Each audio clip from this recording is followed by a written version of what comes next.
This is Michael Calabrese. Thanks for joining us tonight and teaching us some things about Creme Anglaise and you as you have joined the Sugar Pods team and helping us get to know you and some of the ways that we can better utilize our tools and ingredients. He's very uncomfortable, but that's okay. All right, so let's just jump in and then I'll ask some questions as we get started. So tell us what you're doing. All right, creme anglaise, pretty much a thin custard. So we have a pint of heavy cream, about 5 ounces of sugar. In this case, we're using the vanilla pod, vanilla infused sugar. And then we'll have 6 egg yolks. And we're just going to use the egg yolks because we just want the richness and the thickening ability of the yolks. So, yeah, get our cream going. What are you going to turn it on? We're just going to turn it on to about medium. We just want to scald it, so we don't want to boil it, or especially the cream with it being so thick it'll boil over. So we're just trying to get a good scald on it, heat it up. Okay. We're going to go ahead and get the caviar from our vanilla beans. How many vanilla beans? We're going to do 2. Might be a little much with the vanilla infused sugar, but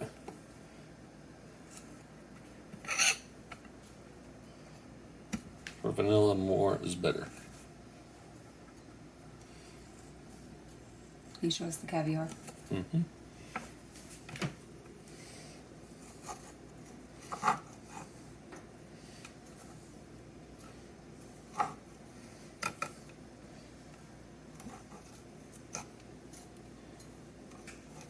Some people get a little crazy trying to get all the caviar. You really don't have to. There's very little, if any, flavor actually in the caviar. It's more just for looks than anything.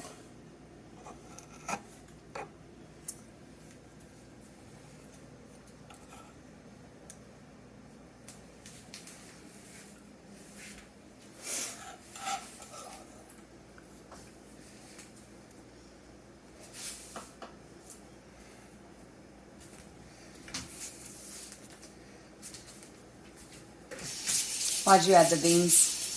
So that's what actually contains the flavors of the oils. So as it simmers, the cream will extract the oils and flavors out of the pod. So the caviar itself, if you ever taste it, doesn't really have much flavor to it. So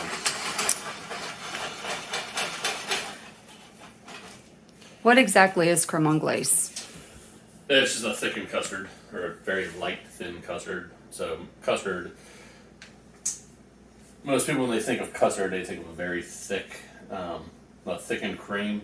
But custard runs the gamut from very light, like some creme anglaises that you use in different recipes, all the way up to very heavy for like a custard pie or something. When people think of certain types of pies, like a coconut cream pie, that's going to be a custard base. A lot of custards people aren't used to actually is if you ever make French toast when you're whipping the egg yolk in the milk to dip the French toast in. If you actually do that correctly with the custard ratio of about 1 to 3. 1 to 3 what? 1 cup of cream, or half and half, to 3 egg yolks. It will actually give the French toast a much creamier consistency to it, because you'll have a custard that'll essentially cook with inside of that French toast, or with inside of that bread. It'll make for a much better French toast. So what are you doing here? Just give it a quick stir to make sure nothing's sitting on the bottom. So in fact, there's some people that some restaurants will actually use ice cream base you can buy pre-made ice cream base, and they'll actually use that for their French toast batter. So how long does it simmer? Just until it comes up to a simmer. And then what? And then we'll temper in the egg yolks. So we'll go ahead and separate the eggs.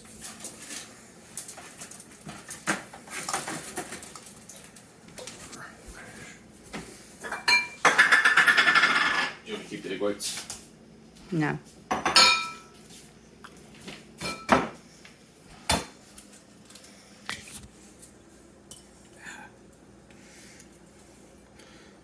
And that's why you always separate the egg yolks in a different bowl.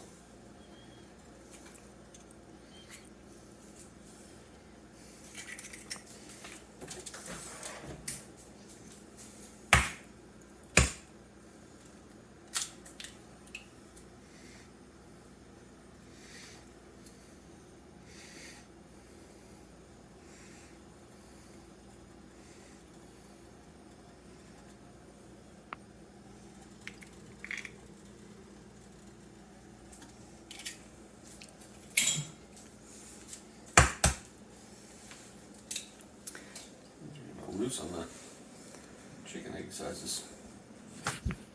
How did you get into cooking?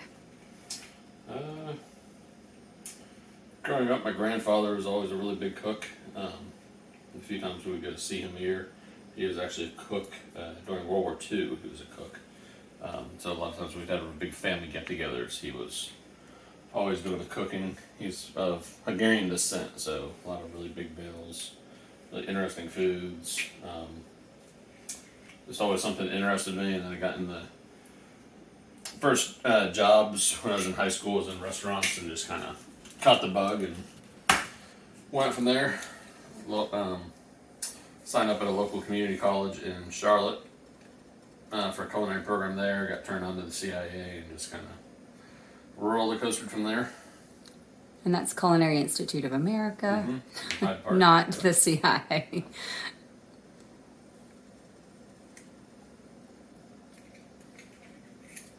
What are some of your favorite things to cook or make?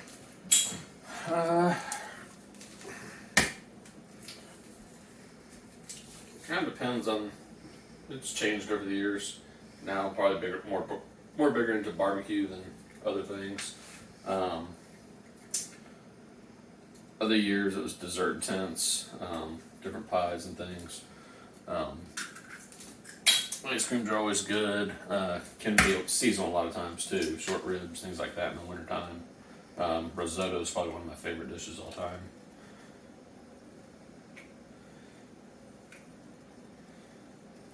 How has your heritage influenced your cooking? I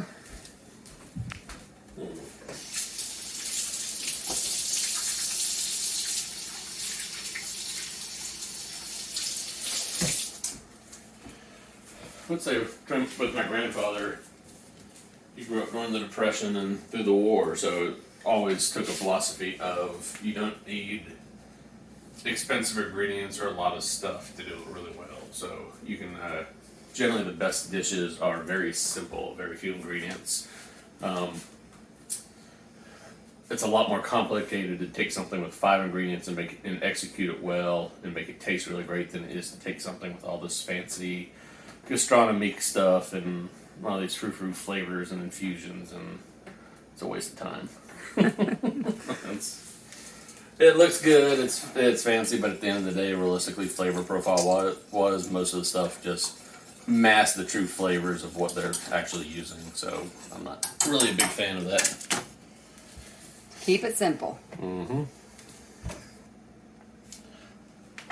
Right as this comes up to a simmer, we'll actually stir the sugar into the egg yolks. You don't want to put the sugar into the egg yolks too soon because the sugar will actually burn the egg yolks. Same thing with salt. Put anything in with egg yolks right before you're ready because it has a tendency to affect the protein structure.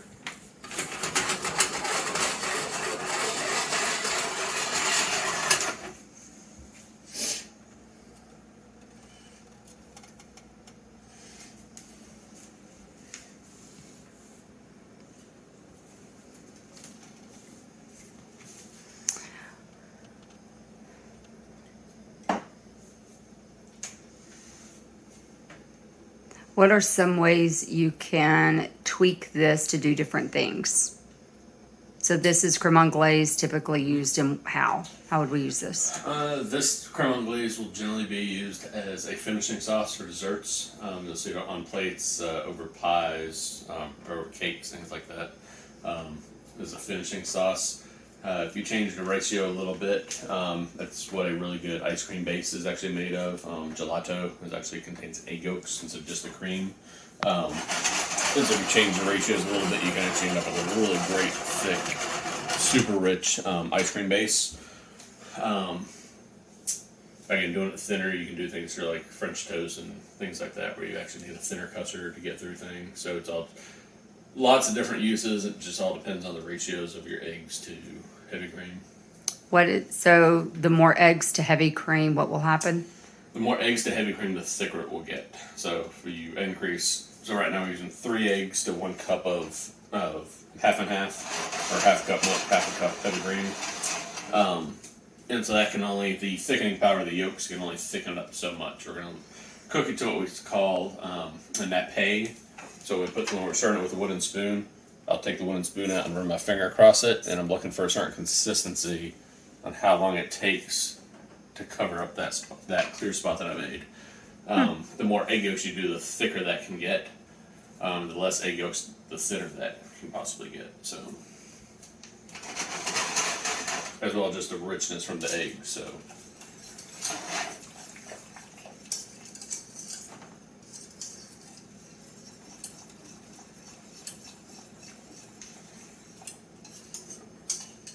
Some people will go ahead and take the vanilla beans out before. I'll leave them in right till the end.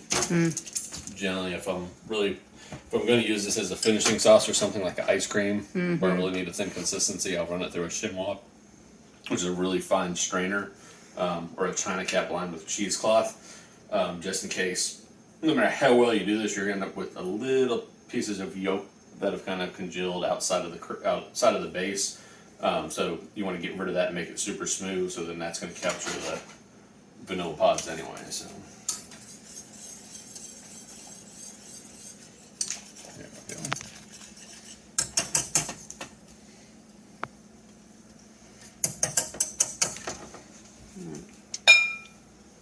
So is this what you're looking for? Yep, that's what I get.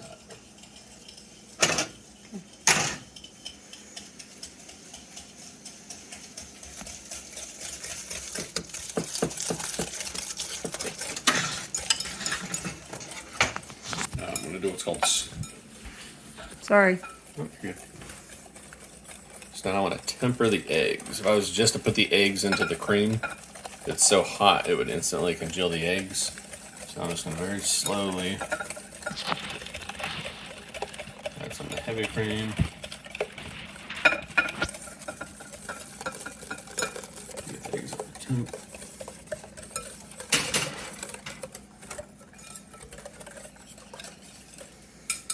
Now I can add it.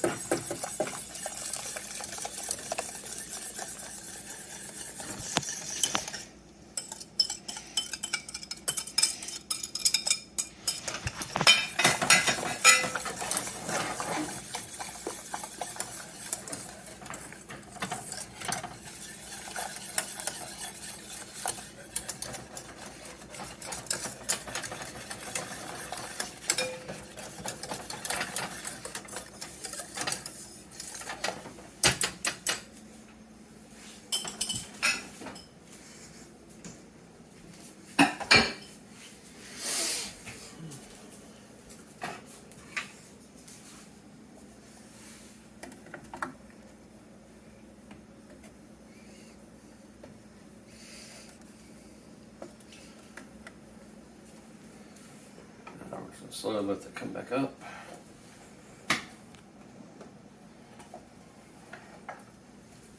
Here's where you want good pots and pans will have a very thick, solid core on them. That's going to help distribute the heat. If you try to do this with a very thin pan, you're going to have a hard time heating it up without scorching the bottom of it or getting clumps on the bottom where the egg congeals more than the rest of it. How long will this take? Depends on how hot of a heat you use. You can go as heavy and as fast as you want, as long as you're stirring it. But then that requires you to stir it more, and there's a very fine line between getting it right and it just thickening up or scorching on the bottom. So you see right now, if I was to try to run a line, it's just super runny. And as that thickens up, that's vanilla-y. All right, so really good pots and pans. What else are your must-haves in the kitchen? Good chef's knives. What are you looking for in a knife? Type of steel is important. The weight, the feel, it's really kind of personal. Some people like very light knives. I like a very heavy knife. I've got large hands, so I'll generally tend to lean towards much larger knives than most people. Like my go-to chef's knife is a 10-inch knife, which most people would probably be scared to handle. I like a very heavy steel. It gives it some weight. And then after that, it's just all a balance of longevity of the edge and the ease of sharpening it. Generally, the harder the steel, the longer it's going to last, but the more of a pain it is to sharpen. Whereas if you have something like a old school carbon steel, the edge doesn't last very long, but it's so soft it's super easy to sharpen. So, and that's what like most of the Japanese knives are made of.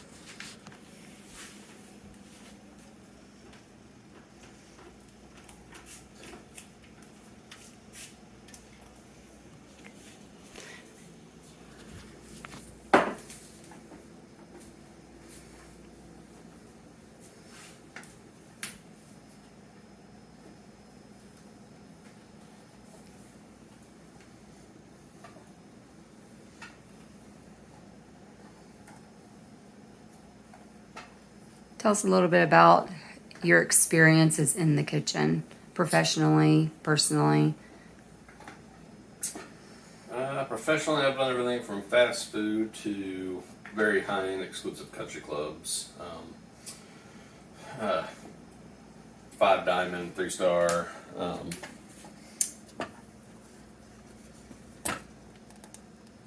You can already see it sticking up a little bit.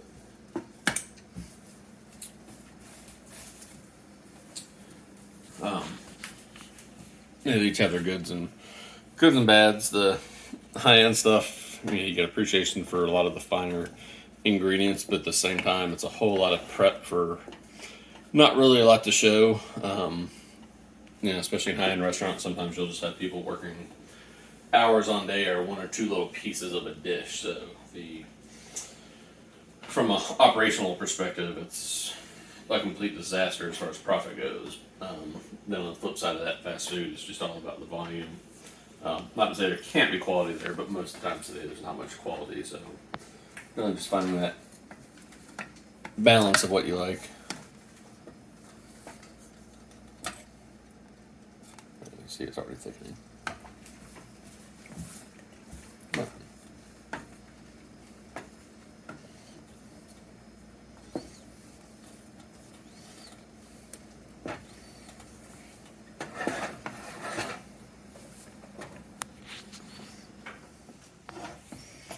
Now, once it starts thickening, you've got to give it a little bit more attention.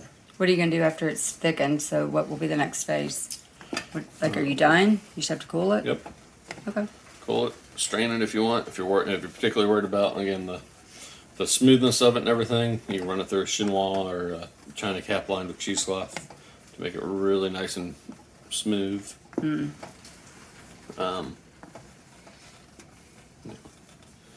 For plate presentation in the restaurants, or if I was going to do ice cream with it, I would definitely do that. For home use, 6 or 1/2 dozen in the other. I don't particularly care. I mean, if I'm looking at it and I'm seeing, or as I'm doing this, I'm kind of scraping the bottom. A lot of times, if you're heating up too quick, you'll see a line of stuff on the bottom that's gotten kind of thick. That essentially it's thickened up on the bottom. That won't really incorporate into the rest of it as well. So if I've noticed a lot of that, I probably would strain it even at home just so it's. Did you lose all your vanilla bean in there? No, the vanilla bean's always immersed. I mean, you see the vanilla bean, the caviar's. It's fully immersed. The caviar's all in it.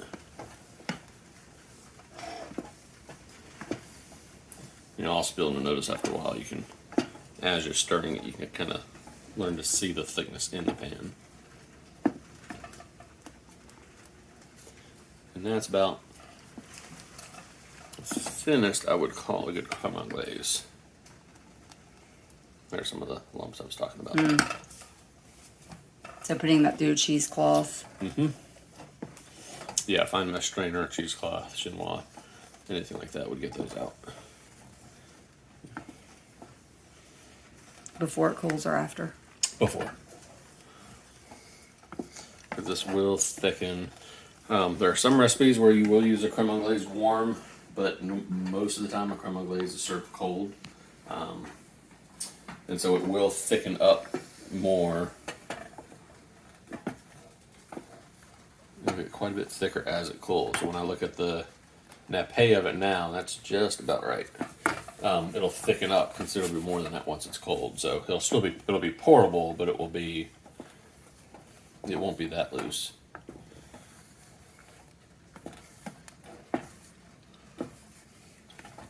Can you add any other flavors, or is it typically a vanilla primarily? Traditionally, it's just vanilla, but yeah, you can add whatever you want into it. What would you like? What? Like extracts or oils or? You could do extracts. You could also infuse the cream if you wanted to do something. I would probably go more of an infusion route and steep it with the cream like you do the vanilla pods. You could add stuff after the fact, but to keep the flavor more consistent, you'd be better off trying to infuse it during. Infusing, like maybe adding espresso powder or coffee beans. Espresso powder, orange peel. If you wanted to give it a citrus, you could add citrus peels to it. You can smell it now. Mm-hmm. There we go. I can tell in the pan. You can almost kind of see it's thickening up in the pan a little bit. So now, that's what I'm looking for. Do it one more time. Mm-hmm.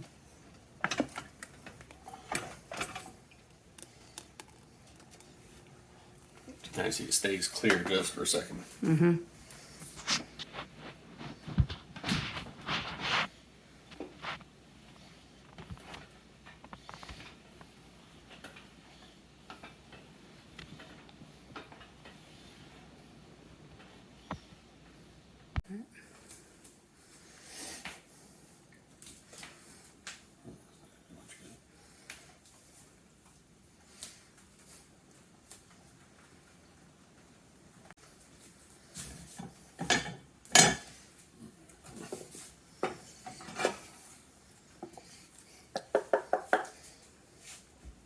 Hold on. Okay.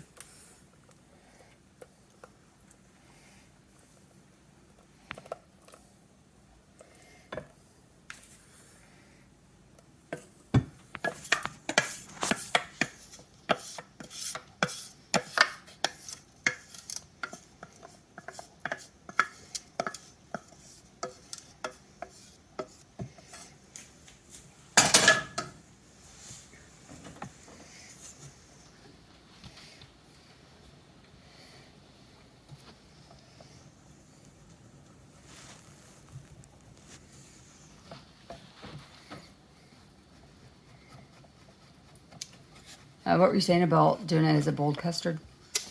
It was just another example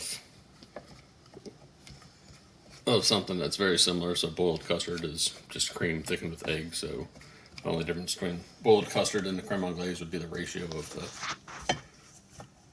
the eggs and cream. This is thicker. This would generally be a touch thicker than a boiled custard. But that said, I generally don't make this because I could literally just drink this stuff straight, especially when it's cold.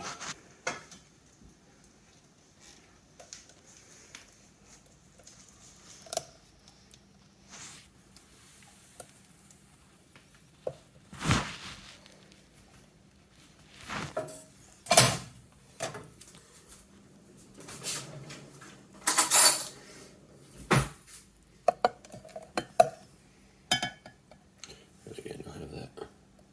Oh, wait, it's got to focus. Do it again.